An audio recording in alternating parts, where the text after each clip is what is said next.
Hi, எல்லாருக்கும் வணக்கம். நீங்கள் கேட்கவிருப்பது என்னோடு நீ இருந்தால் தொடர்கதையின் அத்தியாயம் 6. வாங்க கதைக்குள்ள போகலாம். நித்யா நேற்று தன் வீட்டிற்கு வந்து கூறிய விஷயங்கள் எல்லாம் வருணின் மனதில் ஓடிக்கொண்டே இருந்தது. அன்று இரவு முழுக்க தூக்கமில்லாமல் அவளை பற்றியே யோசித்துக் கொண்டிருந்தான் வருண்.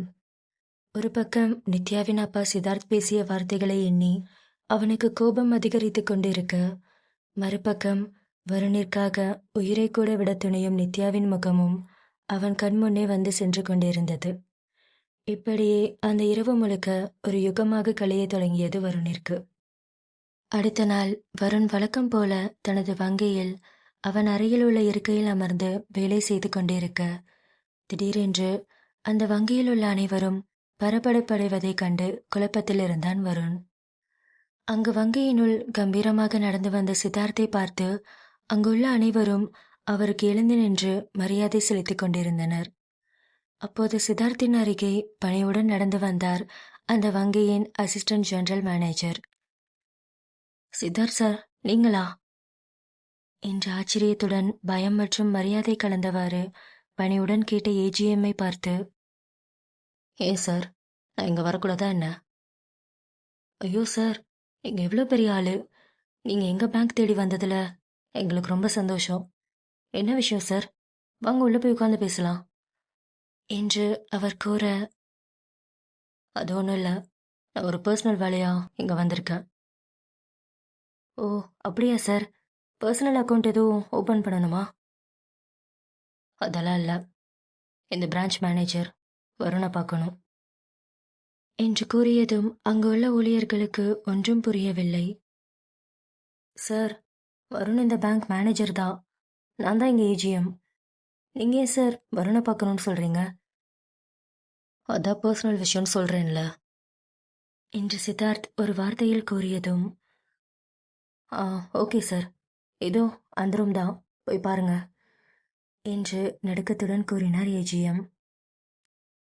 தனது உடன் வந்த செக்யூரிட்டிஸை வெளியில் நிற்க சொல்லிவிட்டு சித்தார்த் மட்டும் அந்த அறைக்குள் நுழைந்தார். அப்போது வெளியே அந்த வங்கியில் பணிபுரியும் சிலர், அம்மா, சித்தார்த் சார் ஏன் வருணை பார்க்க வந்திருக்காரு? வருணுக்கும் சித்தார்த் சாருக்கும் எப்படி பழக்கம்? இருந்தாலும் வருண் ரொம்ப பெரிய ஆள் தான், சித்தார்த் சாரே அவனை இங்க பார்க்க வந்திருக்காருன்னா சும்மாவா என்று ஆளாளுக்கு பேசிக் கொண்டிருந்தனர். வருணின் அறையில் நுழைந்த சித்தார்த்தை பார்த்தவனுக்கோ ஒன்றும் புரியவில்லை. ஒரு புறம் அவனுக்கு கோபம் சீறிட்டு கொண்டு எழுந்தது. இருப்பினும் தான் வேலை செய்யும் நேரத்தில் இருப்பதை உணர்ந்த அவன் தன் கோபங்களை அடக்கிக் கொண்டு அமைதியாக நின்றிருந்தான். உள்ளே வந்த சித்தார்த்தும் வருணை முறைத்தபடி, டேய், யாரா நீ, எங்கிருந்துடா வந்த? தேவையில்லாம என் பொண்ணோட லைஃப்குள்ள வந்து என்னை டென்ஷன் படுத்திட்டு இருக்க என்று அவர் கோபத்தில் கத்த, இங்க பாருங்க சார், இப்போ உங்களுக்கு என்ன வேணும்? எதுக்கு இப்படி வேலை நேரத்தில் வந்து ஏதோ பேசிட்டு இருக்கீங்க என்று வருண் கேட்டதற்கு, டேய், என்னடா பெரிய வேலை, ஒரு 2000 ரூபாய்க்கு நாள் ஃபுல்லாக இங்கே உட்காந்து அந்த கம்ப்யூட்டரை தட்டிட்டு இருக்கணும் நீ. ஆனால் நான் இப்போ கூட ஒரு பெரிய பிஸ்னஸ் டீலிங்கை விட்டுட்டு உன்னை பார்க்க வந்திருக்கேன். இதனால எனக்கு எத்தனை கோடி லாஸ் ஆகும் தெரியுமா என்று சித்தார்த் டென்ஷனாக கத்திக்கொண்டிருக்க, அங்கு எதுவும் பேச முடியாமல் பல்லை கடித்தவாறு அமைதியாக நின்று கொண்டிருந்தான் வருண். டேய், உனக்கு என்னடா வேணும்? என் பொண்ணை என்னடா பண்ணி தொலைச்ச? என் பொண்ணு நேத்து இருந்து சாப்பிடல, என் கூட பேசல, எப்போ பார்த்தாலும் ரூம்குள்ளேயே உட்காந்துருக்கா, எப்போ பார்த்தாலும் உன்னையே நினைச்சு அழுதுட்டு இருக்கா. இத்தனை வருஷத்துல என் பொண்ணு அந்த மாதிரி நான் பார்த்ததே கிடையாது.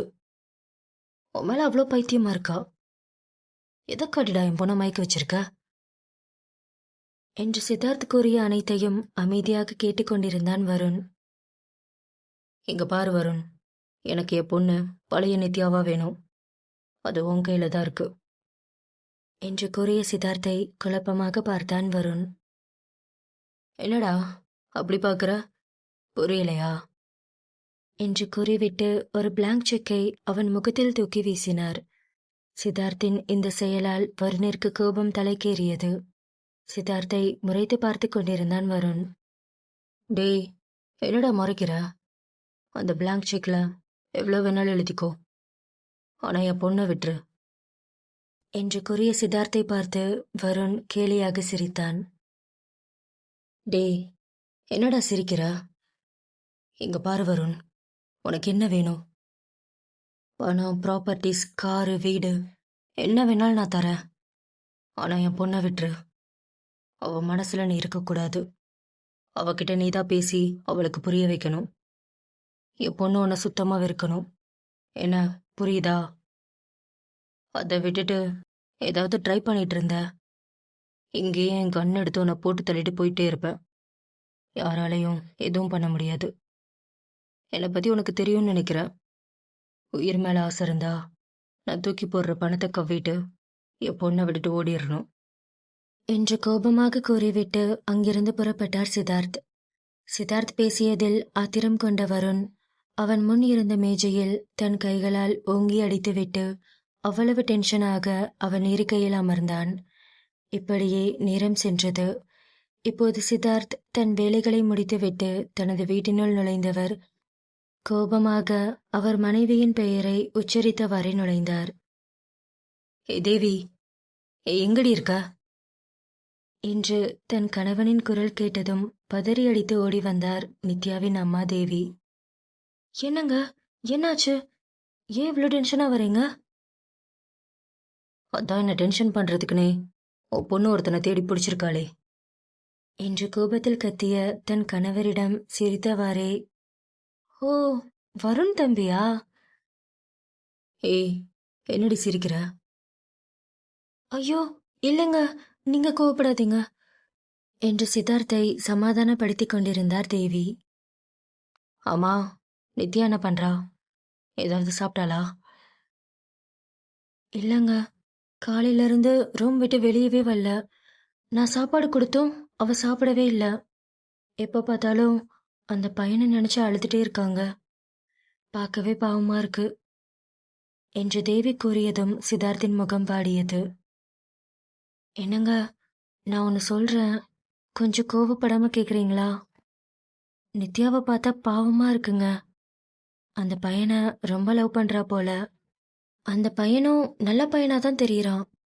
கொஞ்சம் யோசிச்சு பாருங்களேன். அன்னைக்கு மட்டும் அந்த பையன் நம்ம நித்யாவை காப்பாத்தலைன்னா என்ன நடந்திருக்கும்? நினைச்சு பார்க்கவே ரொம்ப பயமா இருக்கு.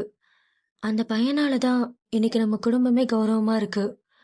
அதனால பேசாம நம்ம பொண்ண அந்த பையனுக்கே என்று தயங்கியவாறே கூறிய தேவியின் கன்னத்தில் பலாரென்று அறைந்தார் சித்தார்த். என்னடி பேசிட்டு இருக்க? அவன் என் பொண்ணை காப்பாத்திட்டானா அவன் கூடவே என் பொண்ணை அனுப்பி வச்சிடணுமா? இப்படி ரோட்ல போறவனுக்கெல்லாம் என் பொண்ணை கட்டி கொடுத்தா என் ஸ்டேட்டஸ் என்ன ஆகும்? அப்புறம் யாரும் என்னை மதிக்க கூட மாட்டானுங்க என்று கோபத்தில் கத்திய சித்தார்த்திடம், உங்க முரட்டு பிடிவாதத்தால நம்ம பொண்ணுக்கு ஏதாவது ஆயிர போகுதுங்க. நம்ம யார் சொன்னாலும் அவ கேட்குற நிலைமையில இப்போ இல்ல. இப்படியே அவனை நினைச்சிட்டு சாப்பிடாம இருந்தா என்ன ஆகும் என்று அரை விழுந்த தன் கன்னத்தை தடவி கொண்டபடியே சித்தார்த்திடம் பேசிக் கொண்டிருந்தார் தேவி. அப்போது சித்தார்த் லேசாக ஸ்மிக் செய்தவாறே, இனி அதை பத்தியெல்லாம் கவலைப்பட வேணாம். அதுக்கு இன்னைக்கு ஒரு முடிவு கட்டிட்டு தான் வந்திருக்க. என்னங்க சொல்றீங்க? என்ன பண்ணிட்டு வந்தீங்க? ஏய், எதுக்குடி இப்படி பதற? இன்னைக்கு அந்த வருண் வேலை பார்க்குற இடத்துக்கே போய் அவனை வான் பண்ணிட்டு வந்துட்டேன். உயிர் மேல ஆசை இருந்தா என் பொண்ணு பக்கமே வரக்கூடாதுன்னு அவனை மிரட்டிட்டு வந்துட்டேன். இந்நேரம் அவன் மிரண்டு போய் உட்காந்துருப்பான். இனி நம்ம பொண்ணு இருக்கிற பக்கம் தலை வச்சு கூட படுக்க மாட்டான் என்று தன் மனைவியிடம் கூறிக்கொண்டிருக்கும் போது சித்தார்த்தின் வீட்டினுள் மாசாக என்ட்ரி கொடுத்தான் வருண். வருணின் இந்த வருகையை சற்றும் எதிர்பாராத சித்தார்த் அதிர்ச்சியுடன் அவனை பார்த்தபடி நின்று கொண்டிருந்தார். உள்ளே நுழைந்த வருணும் சித்தார்த்தை பார்த்து, என்ன மாமா, ரொம்ப டென்ஷனா இருக்கீங்க போல என்று கிண்டலாக கேட்க, டேய் நீயா, நீ எப்போ என் வீட்டுக்குள்ள நுழைஞ்ச? டேய் செக்யூரிட்டிஸ், என்னடா பண்ணிட்டு இருக்கீங்க என்று சித்தார்த் கோபத்தில் கத்த, உள்ளே ஓடி வந்த செக்யூரிட்டிஸ், சித்தார்த் சார், என்னாச்சு? என்ன ஆச்சா? டேய், உங்கள் எல்லாருக்கும் எதுக்குடா மாதம் மாதம் சம்பளம் கொடுக்குற? எவன் உள்ள நுழைஞ்சாலும் வீட்டுக்குள்ளே விட்டுருவீங்களா? என்று கோபத்தில் கத்திய சித்தார்த்திடம், ஐயோ சார், இவர் உங்கள் மருமகன் சொன்னார், அதான் உள்ள விட்டோம் என்று பயந்து கொண்டவாறு அந்த செக்யூரிட்டிஸ் கூறினர். என்ன, மருமகனா? யாருக்கு யாரா மருமகன்? மொத்தவனை அடிச்சு வெளியே தூக்கி போடுங்க என்று சித்தார்த் கூறியதும் அவர்கள் கோபத்துடன் வருணை நெருங்க சட்டென்று திரும்பி அவர்களை முறைத்து பார்த்தான் வருண். வருண் பார்த்த அந்த பார்வையில் பயந்து 2 அடி பின்னே சென்று விட்டனர் அந்த செக்யூரிட்டிஸ். இது எங்கள் பர்சனல் ப்ராப்ளம், நாங்கள் பேசி சால்வ் பண்ணிப்போம், நீங்கள் கிளம்புங்க என்று அவர்களை நோக்கி மிரட்டும் கண்களோடு கூற அவர்கள் பயந்து போய் அங்கிருந்து புறப்பட்டனர். என்னம்மா இது, ஃபேமிலி பிரச்சனைக்கு நடுவில் இவனுங்க எதுக்கு?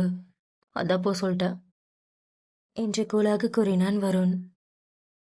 என்ன, நானும் பார்க்குறேன், காலையில் ஓவராக வந்து கத்திட்டு இருக்க. நான் அமைதியாக இருந்ததும் உன்னை பார்த்து பயந்துட்டேன்னு நினச்சிட்டியா? நான் வேலை செய்கிற இடத்துக்கு ரெஸ்பெக்ட் கொடுத்து தான் அங்கே அமைதியாக இருந்தேன், இல்லை அங்கே சீனே வேற என்று திமிராக பேசிக்கொண்டிருக்கும் வருணை பார்த்து சற்று கோபத்துடன், டேய், உனக்கு என்னதாண்டா வேணும்? எதுக்குடா என்ன இப்படி டென்ஷன் படுத்திட்டு இருக்க? யோ, கோட்டு போட்ட கோடீஸ்வரா, உன்னை யார் டென்ஷன் படுத்த வந்திருக்கா? நானே என் செல்லக்குடியை பார்க்க வந்திருக்கேன். அம்மா, எங்க உன் பொண்ணு? ஏய் பாட்டுமா, எங்கடி இருக்க என்று வருண் அங்கு கத்திக்கொண்டிருக்க வருணின் குரலை கேட்ட நித்யா ஒன்றும் புரியாமல் மேல்தளத்திலிருந்து அந்த லிவிங் ஏரியாவை எட்டி பார்த்தாள். பார்த்தவளுக்கோ பெரிய அதிர்ச்சி. வருணை அங்கு கண்ட நித்யா சந்தோஷத்துடன் துள்ளி குதித்து கீழே ஓடி வந்தாள். வருண் என்று மகிழ்ச்சியுடன் கூறி அவனை நெருங்க நினைத்தவள் பக்கத்தில் இருந்த தன் தந்தையை கண்டதும் பயந்து போய் சித்தார்த்தின் அருகிலேயே நின்றுவிட்டாள். வருணை பார்த்த அவள் கண்களில் அவ்வளவு மகிழ்ச்சி. நித்யாவை கண்ட வருணும் அவள் மீது காதல் பார்வையை வீசினான். இருவரின் கண்களும் அங்கே கதை பேசிக் கொண்டன. அப்போது சித்தார்த், ஏ நித்யா, இப்போ எதுக்கு நீ கீழே வந்த? மரியாதையா ரூமுக்கு போ என்று கோபத்துடன் கூற வருண் சித்தார்த்தை பார்த்து, மாமா, என்ன மாமா இது? என் முன்னாடியே என் டார்லிங்க திட்டுறீங்க? டேய், யாருக்கு யாருடா மாமா? இன்னொரு தடவை நான் மாமான்னு கூப்பிட்ட அவ்வளோதான். ஐயோ மாமா, இப்போ எதுக்கு இவ்வளோ டென்ஷன் ஆகுறீங்க? நாளைக்கே உன் பொண்ணை நான் கல்யாணம் பண்ணிட்டா நீ எனக்கு மாமா தானே? மாமாவை மாமான்னு கூப்பிடாம மச்சான் நான் கூப்பிடுறது என்ன அத்தை? நான் சொல்கிறது கரெக்டு தானே என்று நித்யாவின் அம்மாவை பார்த்து கேட்டான் வருண். கரெக்டு தான் மாப்ள என்று நித்யாவின் அம்மாவும் பதிலளிக்க அவரை முறைத்து பார்த்தார் சித்தார்த். சித்தார்த் முறைத்ததும் பயந்து போய் திருவென முழித்தபடி நின்று கொண்டிருந்தார் தேவி. வருண் பேசிக்கொண்டிருப்பதையே ரசித்தபடி பார்த்து கொண்டிருந்தாள் நித்யா. அப்போது நித்யாவின் அருகே சென்ற வருண், ஏ பட்டுக்குட்டி, என்னடி ரொம்ப பயந்துட்டியா என்று கேட்ட வருணின் காதல் நிரம்பிய கண்களை பார்த்தவாறே நின்று கொண்டிருந்தாள் நித்யா. எதுக்கு இப்படி அழுது ஃபீல் பண்ணிட்டு இருக்க? பாரு, இந்த அழகான கண்ணெல்லாம் எப்படி சவந்து போச்சுன்னு என்று சித்தார்த்தின் முன்பு வருண் நித்யாவிடம் இவ்வாறு பேசிக்கொண்டிருப்பதை பார்த்த சித்தார்த்திற்கு கோபம் தலைக்கேறியது. இப்போ சொல்றேன்டி, எனக்கு இந்த லவ் பண்றது, பொண்ணுங்ககிட்ட அப்ரோச் பண்றது இதெல்லாம் சுத்தமா பிடிக்காது. ஆனா உன்னை பார்த்ததுக்கு அப்புறம் நான் டோட்டலா மாறிட்டேன். நீ என்னை ஏதோ பண்ணிட்டடி. சரி, என்ன உனக்கு பிடிச்சிருக்குல்ல? வருண், இது என்ன கேள்வி? எனக்கு உங்களை மட்டும்தான் பிடிக்கும். அப்போ நான் கூப்பிட்டா என் கூட வந்துருவியாடி என்று வருண் கேட்ட கேள்விக்கு நித்யா சற்றும் தயங்காமல், இது என்னங்க கேள்வி? நீங்க கண்ணை காட்டினாலே போதும், உங்க பின்னாடியே ஓடி வந்துருவேன் என்று நித்யா கூறியதும் வருண் சித்தார்த்தை பார்த்து, பார்த்தீங்களா மாமா, என் பட்டுக்குடி என்ன சொல்றான்னு? நீங்கள உங்க அப்பாவே நினைச்சாலும் என்கிட்ட இருந்து நித்யாவை பிரிக்க முடியாது என்று சித்தார்த்தை பார்த்தபடி கூறிக்கொண்டிருந்தான் வருண். இங்க பாரு, நீ ஒன்றும் பயப்படாத, கூடி சீக்கிரம் உன்னை இங்கேருந்து தூக்கிட்டு போயிடுறேன், ஓகே தானே என்று வருண் கூறியதை கேட்டு வெக்கப்பட்டவாறு சிரித்து கொண்டிருந்தாள் நித்யா. அம்மா, நீ ஏதோ சரியா சாப்பிட்றதில்லன்னு என் மாமனார் ரொம்ப ஃபீல் பண்ணார்டி. ஏன் சரியா சாப்பிட்றதில்ல? இங்க பாரு, நல்லா சாப்பிட்டு உடம்பு தேத்த பாரு. அப்போதானே கல்யாணத்துக்கு அப்புறம் உன்னை கட்டிப்பிடிக்க வசதியா இருக்கும். என்னடி பட்டுக்குட்டி, ஓகே தானே? என்று வருண் ரொமான்டிக்காக பேசிவிட்டு சித்தார்த்தை பார்த்தவாறு, மாமா, நீங்க எதுக்கு ஃபீல் பண்ணாதீங்க. நான் சொல்லிட்டேன், இனி என் செல்லக்குட்டி கரெக்ட் டைமுக்கு சாப்பிட்ருவா. அப்புறம் இன்னொரு முக்கியமான விஷயம், இந்த சினிமாவில் வர வில்லனுங்க மாதிரி ஆள் வச்சு அடிக்கிறது, என் ஃபேமிலியை தூக்கிறவன்னு பிளாக்மெயில் பண்ணுறது, இதெல்லாம் என்கிட்ட வேணாம். புரியுதா மாமா? என்று திமிராக பேசிக்கொண்டிருந்த வருணை பார்த்து சற்று முறைத்தவாறு, டேய், நானும் பார்க்குறேன், உன் இஷ்டத்துக்கு பேசிகிட்டே இருக்க. என் பொண்ணுக்கு புருஷனா வர்றதுக்கு உனக்கு என்னடா தகுதி இருக்கு? என்று சித்தார்த் கேட்ட கேள்விக்கு சிரித்து கொண்டவாறே, மாமா, உங்கள் பொண்ணை கல்யாணம் பண்ணி வச்சா 10 மாசத்துல அவளுக்கு ஒரு பிள்ளைய கொடுத்துருவேன். அந்த தகுதி போதாதான் என்ன? வரட்டா மாமா? என்று சொல்லிவிட்டு அங்கிருந்து நடந்து சென்றான் வருண். அப்போது சட்டென்று எதையோ யோசித்தவாறே திரும்பிய வருண், அப்புறம் ஒரு முக்கியமான விஷயத்த சொல்ல மறந்துட்டேன். நித்யா, ஐ லவ் யூ என்று சொல்லிவிட்டு அவளுக்கு ஒரு ஃப்ளையிங் கிஸ் கொடுத்துவிட்டு அங்கிருந்து மாசாக புறப்பட்டான் வருண். வருண் செய்த இந்த செயல்களை எல்லாம் நினைத்து வெக்கப்பட்டவாறே சிரித்து கொண்டு அவள் அறைக்கு ஓடிவிட்டாள் நித்யா. சித்தார்த்திற்கு அவரின் கோபத்தை கட்டுப்படுத்த இயலவில்லை. அவ்வளவு வெறியுடன் அங்கு நின்று கொண்டிருக்க பக்கத்தில் இருந்த அவர் மனைவியோ, ஐயோ, சும்மா சொல்லக்கூடாதுங்க. அந்த பையனுக்கு எவ்வளோ தைரியம் இருந்தா உங்க இடத்துக்கே வந்து உங்க கண்ணு முன்னாடியே நம்ம பொண்ணுக்கு இவ்வளோ மாசா ப்ரப்போஸ் பண்ணிட்டு போயிருக்கான் பாருங்களேன். இதெல்லாம் சினிமாவில் தாங்க பார்த்துருக்கேன். இப்போதான் ஃபர்ஸ்ட் டைம் லைவாக பார்க்குறேன் என்று ஆச்சரியத்துடன் மகிழ்ச்சி பொங்க கூறிக்கொண்டிருந்தார் தேவி. ஏண்டி, அவ என் வீடு தேடி வந்து என்னை அசிங்கப்படுத்திட்டு போயிருக்கான். நீ அவனுக்கு சர்டிஃபிகேட் கொடுத்துட்டு இருக்கியா? ஐயோ, டென்ஷன் ஆக்கிட்டீங்களா? இருங்க, நான் போய் சூடாக காஃபி கொண்டு வரேன். ஏய், நானே இங்கே சூடாக தாண்டி இருக்கேன். ஓ, அப்போ நான் கோல்ட் காஃபி எடுத்துட்டு வரேன் என்று வெகுளித்தனமாக கூறிவிட்டு கிச்சனிற்கு ஓடினார் தேவி. ராஸ்கல், என் வீட்டுக்கே வந்து என்னை அசிங்கப்படுத்திட்டான்ல, பார்த்துக்கிறேன் என்று கோபத்துடன் அங்கிருந்து சென்று விட்டார் சித்தார்த். இங்கு நித்யாவும் வருண் அவரிடம் பேசியது, ப்ரப்போஸ் செய்தது என்று எல்லாவற்றையும் நினைத்து துள்ளி குதித்து கொண்டிருந்தாள். அடுத்த நாள் காலை வேளையில் வருண் தனது அறையில் உள்ள கட்டிலில் நன்றாக உறங்கிக் கொண்டிருந்தான். அப்போது அவன் செல்போனில் அழைப்பு வந்ததும் தூக்கத்தில் இருந்தவாறே அந்த மொபைலை அட்டன் செய்து தன் காதில் வைத்தான். வருண், என்ன பண்றீங்க? ஏய், நீயாடி, என்ன வேணும் என்று தூக்கம் கலந்த குரலில் வருண் கூற, என்னங்க, இன்னும் எந்திரிக்கலையா? ஏய், உனக்கு பெண்ணடி வேணும்? ஒன்றும் இல்லைங்க, நான் உங்களை பார்க்கணுமே. சரி, ஈவினிங் மீட் பண்ணலாம். வருண், நான் காலேஜ் கட் அடிச்சுட்டு பக்கத்தில் இருக்கிற காஃபி ஷாப்பில் தான் வெயிட் பண்ணிட்டு இருக்கேன். நீங்கள் சீக்கிரம் வாங்க என்று கூறிவிட்டு காலை கட் செய்தாள் நித்யா. ஏய், இருடி, ஃபோனை வச்சிட்டாளா இவ வேற என்று கூறிவிட்டு அங்கிருந்து எழுந்து நித்யாவை சந்திக்க கிளம்பினான் வருண். காஃபி ஷாப்பில் இருவரும் சந்தித்து கொண்டனர். அந்த சோஃபாவில் வருண் பக்கத்தில் அமர்ந்திருந்தாள் நித்யா. வெகு நேரமாக வருணை கண்ணிமைக்காமல் பார்த்து ரசித்து கொண்டிருந்தாள் நித்யா. ஏய், இப்போ எதுக்குடி அப்படி பார்க்குற? எல்லாரும் நம்மளை தான் ஒரு மாதிரி பார்க்குறாங்க. பார்த்தா பார்க்கட்டும், என்னை விட்டா இங்கே இன்னைக்கு ஃபுல்லாக உங்களை ரசிச்சுட்டே இருப்பேன். அப்போ இதுக்கு தான் என்னை கூப்பிட்டியா என்று சோஃபாவில் இருந்து வேகமாக எழுந்த வருணின் கையை பிடித்து இழுத்தவாறு, ஐயோ, சாருக்கு உடனே கோவம் வந்துடும், உட்காருங்க என்று கூறி அவள் அருகே அமர வைத்தாள். வருண், நான் ஒன்று சொல்லவா? நேற்று நீங்கள் எவ்வளோ மாசா என் வீட்டுக்கு வந்து என் அப்பா முன்னாடியே எனக்கு எவ்வளோ ஸ்டைலாக ப்ரப்போஸ் பண்ணீங்க. நீங்கள் நிஜமாவே ஹீரோ தான். ஆனால் என்னடி ஆனா? இல்லை, என் அப்பாவை வெறுப்பேற்ற தானே என் வீட்டுக்கு வந்து எனக்கு ப்ரப்போஸ் பண்ணீங்க. நிஜமாவே என் மேல உங்களுக்கு லவ் இல்லைல? என்று ஒரு குழந்தையைப் போல வெகுளியாக கேட்ட நித்யாவிடம், நித்யா, கொஞ்சம் கிட்ட வா. வருண், எதுக்கு? கிட்ட வாடி என்று கூறியதும் வருணின் அருகே வந்து நெருக்கமாக அமர்ந்து கொண்டாள் நித்யா. அப்போது வருண் அவள் கண்களை பார்த்தவாறு, நான் நேற்று உனக்கு ப்ரப்போஸ் பண்ணும்போது என் கண்ணில் போய் தெரிஞ்சுதா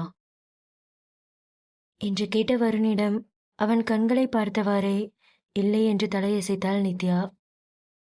அப்புறம் என்னடி, இங்க பாரு, நீனா எனக்கு ரொம்ப பிடிக்கும். இருந்தாலும் என்னோட பாஸ்ட் எல்லாத்தையும் மனசுல வச்சுட்டு தான் உன்னை விட்டு விலகி போனேன். ஆனா ஒரு கட்டத்துக்கு மேல என்னால முடியல. நான் அப்பவே முடிவு பண்ணிட்டேன், நீ தான் என் பொண்டாட்டின்னு. அதுக்குள்ள தேவையில்லாம உங்க அப்பா தான் பிரச்சனை பண்ணிட்டான். ஆனா இப்போவும் சொல்றேன்டி, உன் அப்பா என்ன உன் தாத்தாவே நினைச்சாலும் நீ தான் என் பொண்டாட்டி. என்கிட்ட இருந்து உன்னை யாராலையும் பிரிக்க முடியாது என்று வருண் கூறியதும், வருண், அப்ப நிஜமாவே என்ன உங்களுக்கு பிடிக்குமா? பிடிக்கும்டி. இல்ல, நான் நம்ப மாட்டேன். நீங்க போய் சொல்றீங்க. என் அப்பாக்காக தான் எனக்கு ப்ரப்போஸ் பண்ணீங்க. அப்போ என்ன நம்ப மாட்டியா? ஆமா, நம்ப மாட்டேன். உன்னை எப்படி நம்ப வைக்கிறதுன்னு எனக்கு தெரியும்டி என்று சொல்லிவிட்டு சட்டென்று அவளை இழுத்து அவள் இதழில் முத்தமிட்டான் வருண். வருணின் முத்தத்தில் தன்னையே மறந்துவிட்டாள் நித்யா. அப்போது சட்டென்று வருணை தள்ளிவிட்டவள், வருண், என்ன நீங்க இப்படி டக்குன்னு இழுத்து கிஸ் பண்ணிட்டீங்க? ஓய், அப்ப நீ மட்டும் நேற்று என் வீட்டில் என்ன இழுத்து கிஸ் பண்ண, நான் பண்ணக்கூடாதா? அது வீட்டில் தனியாக இருக்கும்போது கொடுத்தேன். ஆனால் நீங்கள் இப்படி பப்ளிக் பிளேஸில் கொடுத்துட்ருக்கீங்க. யாராவது பார்த்துருந்தா? ஏய், எவன்டி பார்க்க போகிறான்? எல்லாரும் அவன் வேலையை பார்த்துட்டு இருக்கான். நான் என் வேலையை பார்க்குறேன் என்று கூறிவிட்டு மீண்டும் நித்யாவை முத்தமிட நெருங்கினான். வருண், என்ன பண்ணுறீங்க? போதும் என்று அவனை தடுத்து நிறுத்தியவாறே கூறினாள் நித்யா. என்னங்க, நீங்கள் இவ்வளோ ரொமான்டிக்கான ஆளா? ஏய் நித்யா, வருண் வேற மாதிரி ரொமான்டிக்கான ஆளு. போக போக பார்க்க தானே போகிறேன் என்று ரொமான்டிக்காக கூறிய வருணை பார்த்து சிரித்தபடியே அவன் தோளில் சாய்ந்து கொண்டாள் நித்யா. இந்த கதையுடைய அடுத்த பாகம் சீக்கிரமே நம்ம சேனலில் வந்துடும். மறக்காம சேனலை சப்ஸ்கிரைப் பண்ணிக்கோங்க. கதை பற்றின உங்கள் கருத்துக்களை கமெண்ட்டில் சொல்லுங்கள். கதை பிடிச்சிருந்ததுன்னா வீடியோக்கு மறக்காமல் ஒரு லைக் பண்ணிக்கோங்க. என்னோட இருந்தால் தொடர் கதையின் அடுத்த ஒரு புது அத்தியாயத்தில் உங்களை வந்து சந்திக்கிறேன். தேங்க்ஸ் ஃபார் வாட்சிங்.